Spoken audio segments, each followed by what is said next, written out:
On? Yep. And once that clears, and hit that, and we're on. You're on. Alright everyone, welcome back to MotoBlade. This is the weirdest feeling in the world.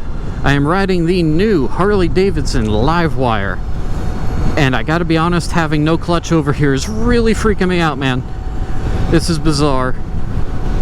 This is really bizarre.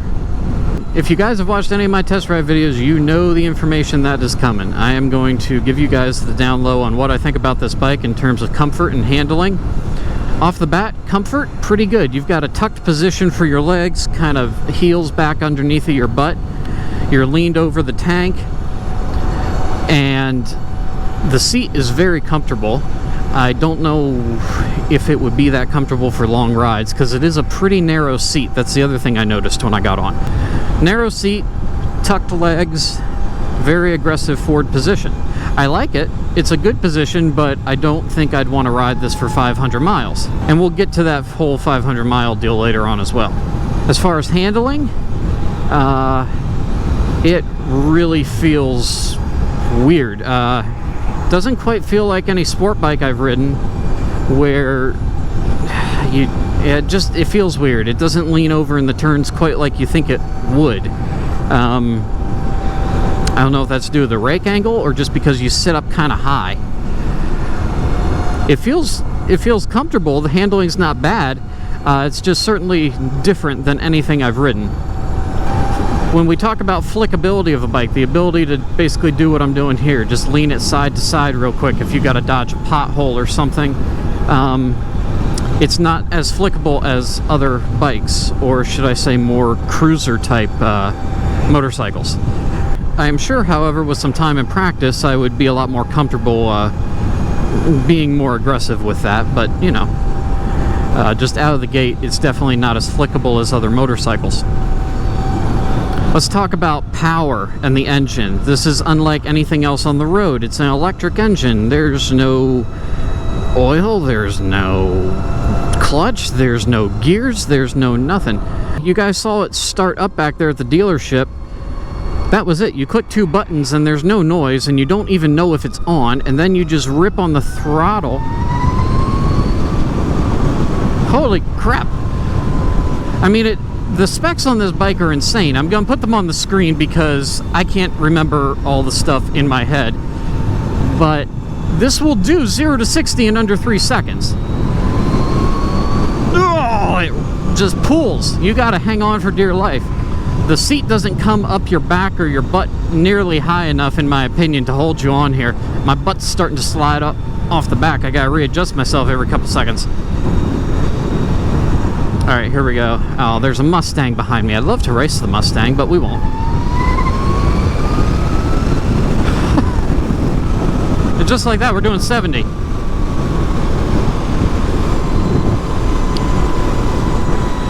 I mean, this thing is nuts. The torque is incredible. I'm gonna slow down here. This poor Mustang behind me is probably pissed.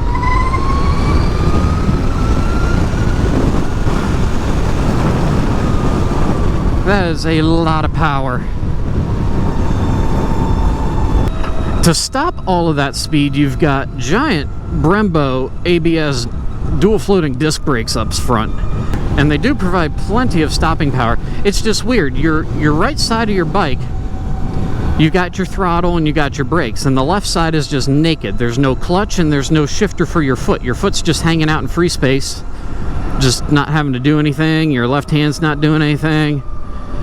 It's bizarre to not have to do anything to shift. The bike is just one single gear.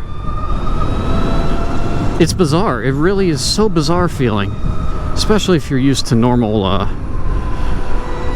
motorcycles. Wow. Yeah, my foot keeps pushing down instinctively to downshift as I slow down here. That is just something bizarre. It's so cool though. What's up, dude? Alright, we've talked about the performance. It's insanely fast. We've talked about the handling. It's good. It's just different, and it might not be the best handling motorcycle out there. We've talked about comfort. Let's talk about the looks. I'm gonna pull into the Dollar General here. Show you guys what this thing actually looks like.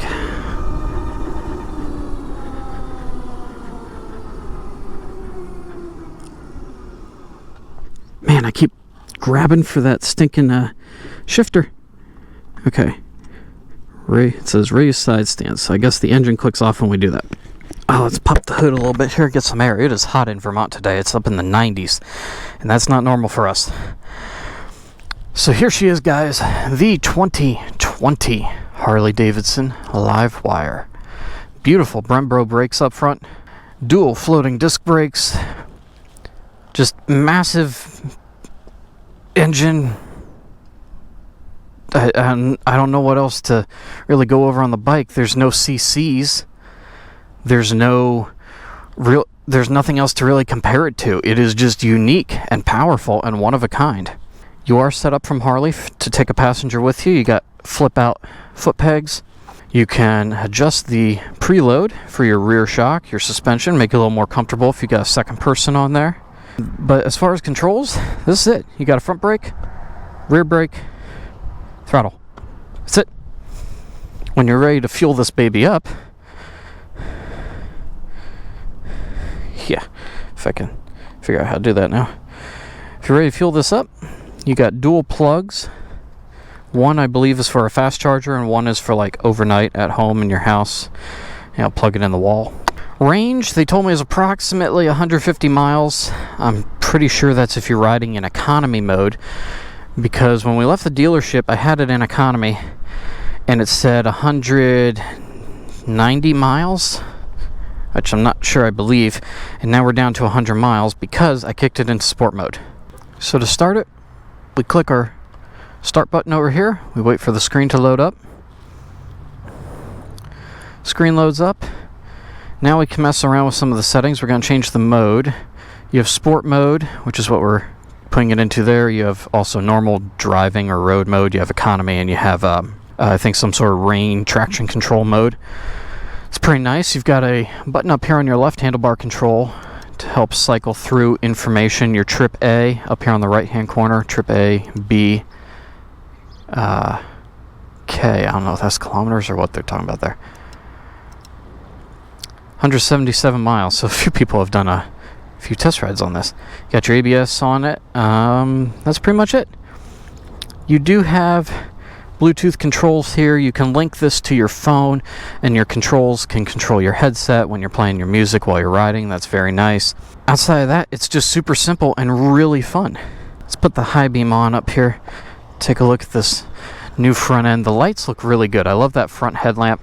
If you guys have seen the LED light upgrades I did on my Chieftain, LEDs just look so much better, and they give you more presence on the road. People notice them a lot more. All LEDs all the way around. It's a great looking bike. One thing I would probably do, they do it on sport bikes a lot, but I would get rid of this giant plastic ugly ass fender. There's got to be some sort of fender eliminator kit for it.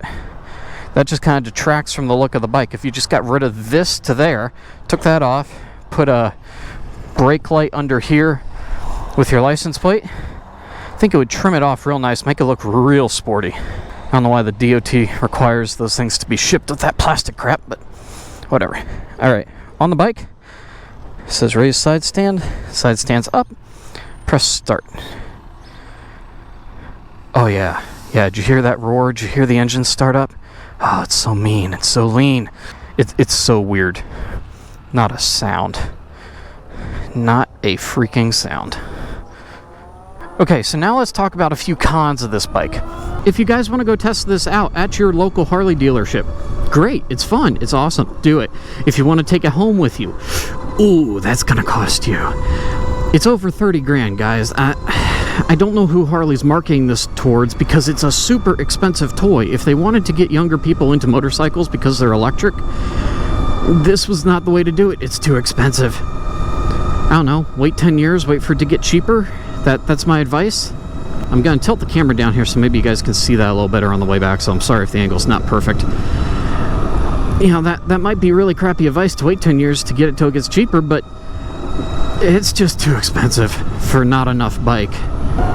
Okay, is there anyone coming behind me? I don't see anyone coming behind me. I don't see anyone coming behind me.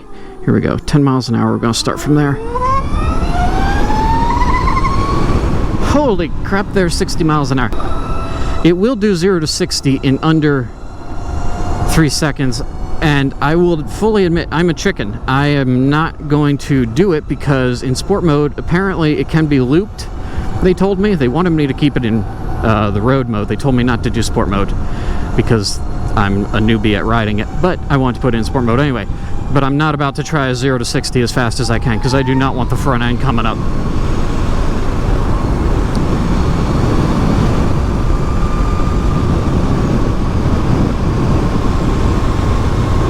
What's up, dude?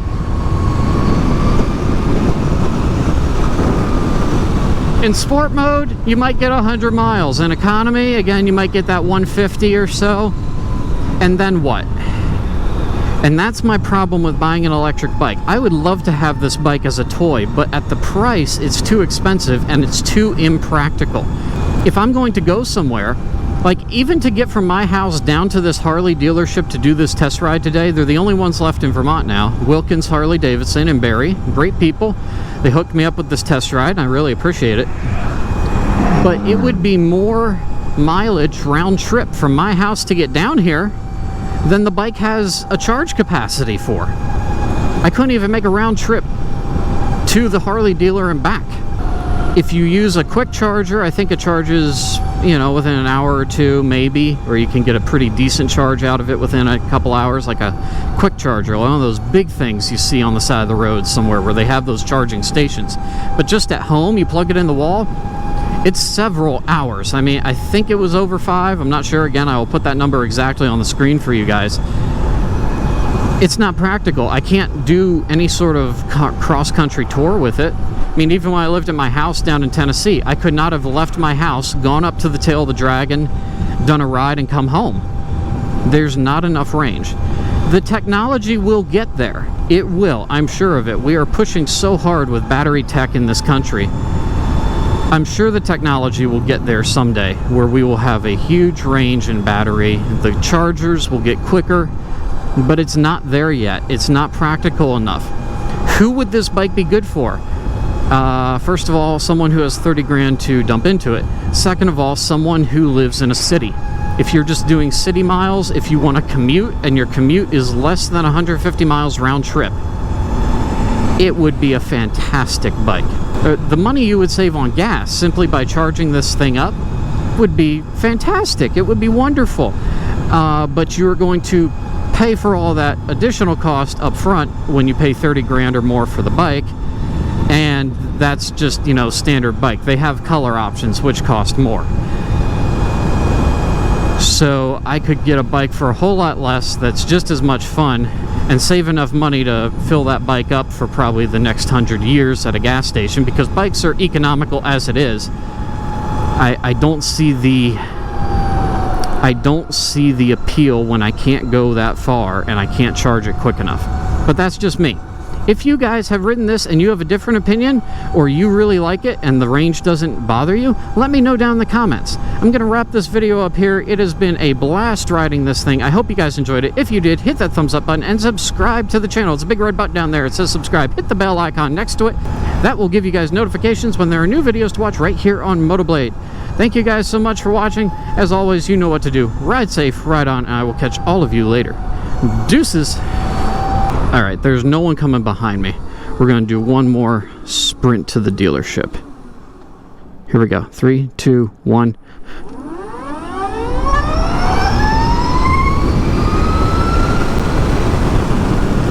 Holy crap.